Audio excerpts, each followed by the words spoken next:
Protests are taking place in Hong Kong. Over 300 people have been arrested by the police. Violence is yet again raging in the streets.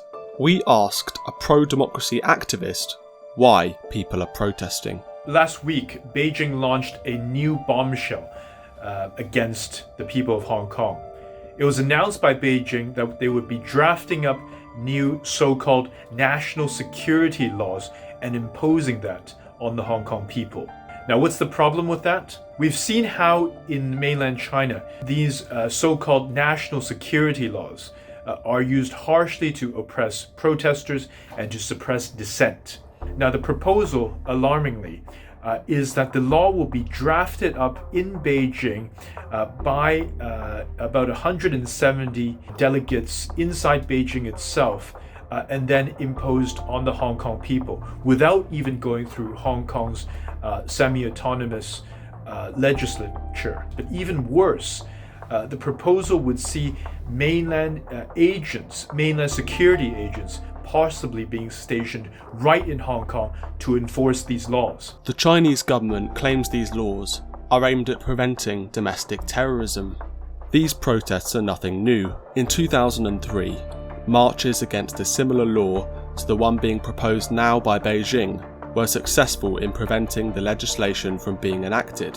In 2014, the Umbrella Movement demanded democracy and the right for Hong Kongers to elect their own leaders. Just last year, hundreds of thousands of people took to the streets in defiance of a new law that would extradite alleged criminals to mainland China. Eventually, the law was scrapped. So why don't we see similar protests in other Chinese cities? Because of an agreement in 1997 between Britain and China, Hong Kong was a British colony for 150 years. But after a lease allowing the UK to govern Hong Kong ran out, the two governments negotiated a transition agreement. This agreement would allow for Hong Kong to be run in what became known as one country, two systems.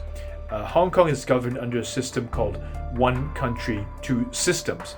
And the point is that there's a firewall between Hong Kong and the rest of China. Hong Kong is a place where people are supposed to feel relatively safe. They can come here from all different countries. They can come as businesses, NGOs, foreign media organizations, and do business and do their work here without being fearful of the arbitrary mainland-style laws that we see across the border. Now, all that is going to be completely demolished once we have these new laws in place in Hong Kong. Under one country, two systems, Hong Kong is run as a semi-autonomous city with its own government and police. However, elections are not run on the basis of equality among voters.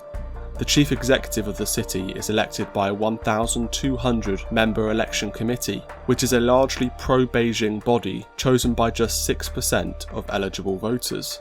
Protests are one of the only ways Hong Kongers can de facto show their views on politics. Therefore, how are the Hong Kong police and government responding? Fortunately, we've seen a very harsh crackdown by the Hong Kong police and the authorities.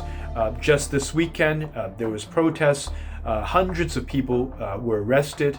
Police, harshly used their riot equipment, such as pepper spray, water cannons, sending peaceful, family-oriented protesters scrambling.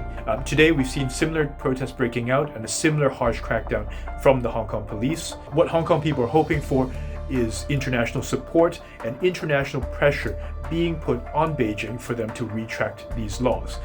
That is perhaps the only way out of what will be a very dark situation for Hong Kong if it passes. The Chinese government will likely continue to attempt to centralise power away from the people of Hong Kong before the key date of 2047, when the constitution agreed between China and Britain runs out. However, one thing is for sure, the people of Hong Kong will not sit in silence.